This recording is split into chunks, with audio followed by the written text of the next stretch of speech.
نکل جا تو مردود ہے اور قیامت تک اس پہ اللہ کی لعنت برستی ہے. مردود ہو گیا. کیوں؟ کیونکہ اسے پڑھنا آتا تھا لیکن بچانا نہیں آتا. لیکن ہم ہی سن رہے ہیں، یہ بھی سن رہے ہیں. پڑھنا آتا تھا لیکن بچانا نہیں آتا. پرابلم کیا؟ اور یہی حال اس کے چیلوں کا جو شہر شہر نگر نگر گلی گلی گاؤں گاؤں کاؤں کاؤں کرتے ہیں. وہ ملے لوگ، تبلیغی لوگ، نماز پڑھنا ہی نہیں آتا. نماز کے لیے تو یہ شہر شہر گلی گلی گاؤں گاؤں ہر جگہ پوری طاقت لگاتے ہیں. لیکن جب پوچھو بچانا، پڑھنا تو ملا جی نے بچانا نہیں سیکھا. اس نے نماز سے انکار، سجدے سے انکار کیا کیونکہ اس کو لگا کہ میں بہتر ہوں. اور یہی نبی کا اپمان ٹھہرا. کیا ٹھہرا؟ زور سے بولو. اپمان کیا اس نے، ڈس آنر کیا. نبی کا اپمان اتنا بڑا جرم ہے کہ اللہ نے اس کی نمازیں چھین لی، اسے جہنم میں ڈال دیا، شیطانوں کا سرغنہ بنا. کیا سمجھا کہ اگر کوئی نبی کی تعظیم سے، علماء کی طرف، اگر کوئی نبی کی تعظیم سے، نبی کے شمان سے اگر کوئی انکار کرے، ڈینائی کرے، تو اللہ اگر وہ جنت میں بھی ہو تو اللہ اسے جہنم میں ڈال دیا. اللہ اسے جہنم ڈال دیتا. یہ تو پہلے سے باہر ہے تو جنت میں جائیں گے کیسے؟ وہ تو جنت میں رہتا تھا، اللہ نے نکال دیا. اور یہ لوگ تو پہلے سے باہر، اندر جائیں گے کیسے؟ نماز سے اسے بھی انکار نہیں تھا، نماز سے انہیں بھی انکار نہیں تھا. تعظیم سے اسے انکار، تعظیم سے ان کو انہیں بھی نہیں تھا. یہ نماز تو پڑھیں گے لیکن سلام کے لیے کھڑے نہیں ہوں گے.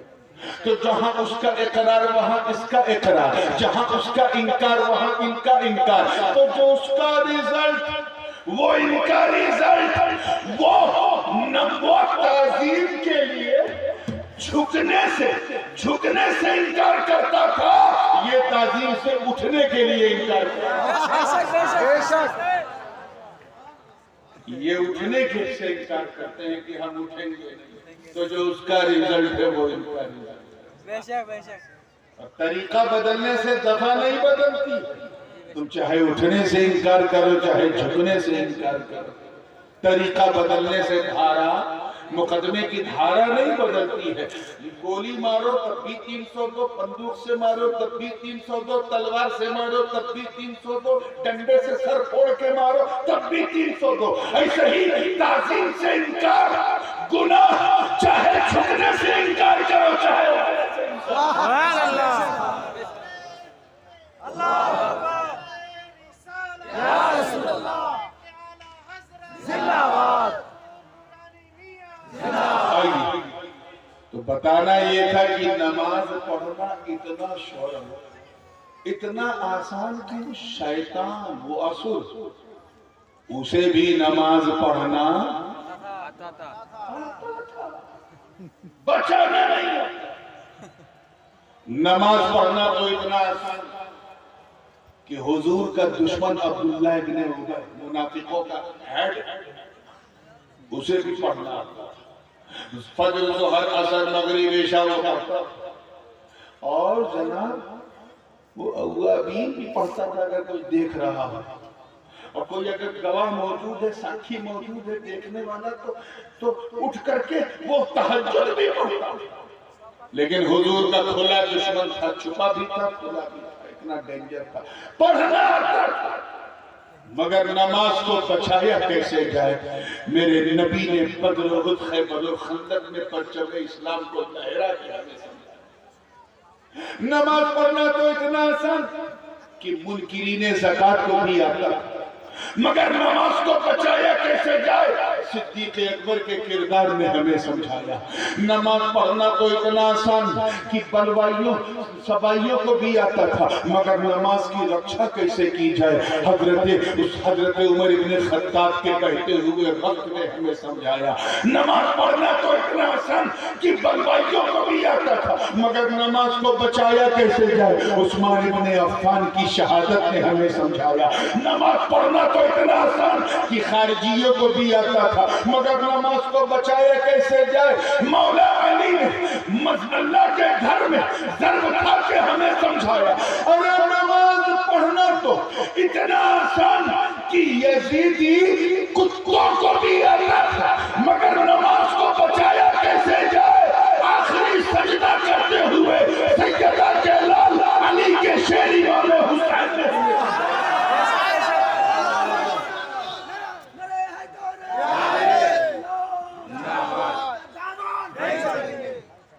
نماز پڑھنا تو اتنا آسان اب اس کی میں کیا کہوں کہ ہر فتنے والوں کو اگر لکھنؤ دلی یا کہیں کسی بنگال میں دکن دیناجپور مالدہ سائٹ کو چھوڑ دیا مالدہ میں کہیں اگر میں بولتا تو بہت ڈیٹیل میں اردو میں بتاتا لیکن آپ لوگوں کے لیے اردو بھاشا بالکل جناتی بھاشا ہے اس لیے اور عجیب و غریب نراشا ہے کہ آپ جس دیش میں رہتے ہیں وہاں کی ماتر بھاشا آپ کو نہیں آتی میں زیادہ لمبی چوڑی مثال نہیں دوں نماز پڑھنا اتنا آسان کہ قدریوں کو بھی آتا تھا جبریوں کو بھی آتا تھا جہمیوں کو بھی آتا یزیدیوں کو بھی بات یزیدیوں کی چھڑی ہے تو سنو ایسا نہیں کہ یزیدی نمازی نہیں تھے نمازی تھے یہ اور بات ہے کہ وہ دین کے غازی تھے نماز یزیدی بھی پڑھ رہے نماز حسینی بھی پڑھ رہے سجدہ وہاں بھی سجدہ یہاں بھی رکوع وہاں بھی رکوع یہاں بھی قیام وہاں بھی قیام اس نکتے پہ علماء سب جو وہاں ہے وہ یہاں ابھی بتاؤ توجہ اگر ہر نمازی کے ساتھ اللہ ہر نمازی کے ساتھ اگر اللہ ہے تو بتاؤ کربلا میں اللہ کس کے ساتھ کچھ پلے پڑھو جی کربلا میں تم کہو نمازی کے ساتھ تو نماز دونوں طرف سجدے والوں کے ساتھ تو سجدہ دونوں طرف رکوع والوں کے ساتھ تو رکوع دونوں طرف قیام والوں کے ساتھ تو قیام دونوں طرف اللہ کس کی طرف نماز کو کھاتے پیتے یزیدی بھی پڑھ رہے بھوکے پیاسے حسینی بھی پڑھ رہے پانی کے پاس کھڑے یزیدی بھی پڑھ رہے 3 دن کے پیاسے حسینی بھی پڑھ رہے اللہ کس کی طرف آؤ قرآن سے پوچھیں اے قرآن تو بتا کربلا میں اللہ کس کی طرف کس کی طرف تو قرآن کی آیت پکار اٹھی ان اللہ مع الصابرین اللہ صبر کرنے والوں کے ساتھ مطلب اللہ فرما رہا اے بندے یہ کیوں دیکھتا ہے کہ کربلا میں اللہ کس کی طرف یہ دیکھ کہ کربلا میں صبر کس کے ساتھ ارے صبر حسین کے ساتھ حسین اپنے خدا کے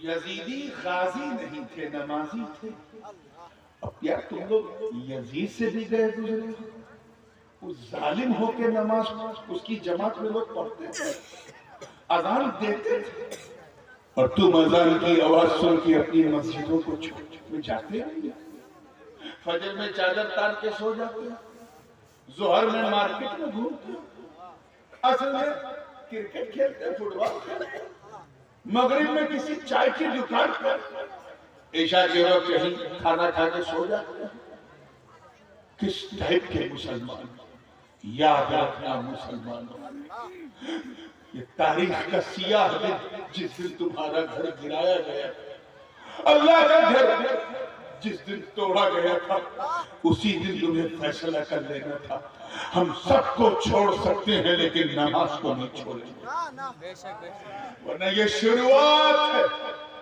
اگر تیری بدعملی، تیری یہ بے راہ روی، تیرا یہ آزاد چلن، تیری یہ لائف سٹائل اگر بدلی نہیں تو تم اپنی مسجدوں کی حفاظت نہیں کر پاؤ گے، ان کی رکشا نہیں کر پاؤ گے۔ ابھی تک تو ہم اس چیز سے پریشان تھے کہ سنی لوگ نماز نہیں پڑھتے تو جماعت والے ہماری مسجدوں پہ قبضہ کر لیتے ہیں۔ اب تو نیا مسئلہ آ گیا کہ قبضہ نہیں، اس وحدت کے مرکزے کو بتقضا بنایا جا رہا ہے، وہاں ثابت کیا جا رہا ہے۔ اپنے زمین کو جھجوڑو مسلمان، اپنے رب کی بارگاہ میں توبہ کرو، فیصلہ کرو۔ اے حسین، اے حسین، جس نماز کی رکشا کے لیے آپ نے اپنے پورے پریوار کا بلیدان دے دیا، آج ماجی کھنڈا کا ہر مسلمان یہ فیصلہ کرتا کہ ہم کھانا تو چھوڑ سکتے ہیں، نماز نہ چھوڑ۔ کہہ دو انشاءاللہ، اور نہ کیا تو پھر تمہاری داستہ بھی نہ ہوگی، داستہ تو نماز پڑھنا تو اتنا آسان کہ شیعوں کو بھی نماز پڑھنا آتا، اپنے امام باڑوں میں پڑھتے ہیں، مسجدوں میں پڑھتے ہیں، لیکن نماز کو بچایا کیسے؟ اس کے لیے غوث اعظم نے بغداد چھوڑ دیا۔ بچایا کیسے جائے اس کے لیے غریب نواز نے اپنا سنجر چھوڑ کے اجمیر کے بنجر کو آباد کیا۔ بچایا کیسے جائے اس کے لیے مخدوم مشرف نے سمنان کا راج پاٹ تیاگ کر کے کچھوچے کو اپنا سمنان بنایا۔ نماز پڑھنا تو انہیں بھی آتا ہے، لیکن نماز کو بچایا کیسے؟ علماء اہل سنت نے ہمیں، رات زیادہ ہو گئی، مجھے اندازہ ہو گیا، فضل حق خیرآبادی نے بتایا، عبد القادر بدایونی نے بتایا، امام احمد رضا فاضل بریلوی نے بتایا، اور کشمیر سے لے کے کنیا کماری تک، بنگال کی کھانی سے لے کے کابل کی پہاڑی تک چل چل کے محدث اعظم۔ اس لیے فیصلہ کر لو، نماز پڑھیں اور بچائیں جائیں۔ اچھا، اتنی بات تو آ گئی نا دماغ میں، آخری جملہ تو پھر وقت بہت ہو گیا کہ پڑھنا آسان ہے، بچانا مشکل ہے۔ اب آخری جملہ، آپ کے من میں بھی تو یہ خیال آتا ہوگا کہ حبیب صاحب ہم کو بھی بتا دیجئے نماز ہوتی کیسے ہے، بچتی کیسے، تاکہ ہم جب پڑھیں تو صرف پڑھنے کے لیے نہیں، بچانے کے لیے۔ من میں ہے خیال کہ ہم بھی جان جائیں، آپ لوگ بھی جانتے ہیں، بالکل ٹھیک، جاننا چاہتے ہیں کہ نماز ہوتی کب ہے، بچتی کب ہے؟ تو سن توجہ کے ساتھ، جب چہرہ، اچھا یہ بتاؤ کعبہ کدھر؟ کعبہ قبلہ، قبلہ دکھا، ٹھیک، اب میرے ہاتھ کو دیکھیے گا، جب چہرہ ادھر ہوگا تو نماز نہیں ہوگی، ادھر ہوگا تو نماز، یعنی نہ پورب میں ہوگی، نہ دکھن میں ہوگی، نہ اتر میں ہوگی، پورب میں بھی نہیں ہوگی، چہرہ پشچم کی طرف، قبلہ کی طرف، کعبے کی طرف کرو گے تب نماز ہے نا۔ اب جملہ سننا، توجہ چاہوں گے، دیکھیں بنگال کے فلیور میں یہ جملہ فٹ ہو جاتا ہے کہ نہیں، کہ جب چہرہ کعبۃ اللہ کی طرف، کہاں ہو؟ کعبۃ اللہ کی طرف، تب نماز ہوتی ہے، اور دل رسول اللہ کی طرف ہو تب نماز بچتی ہے۔ سبحان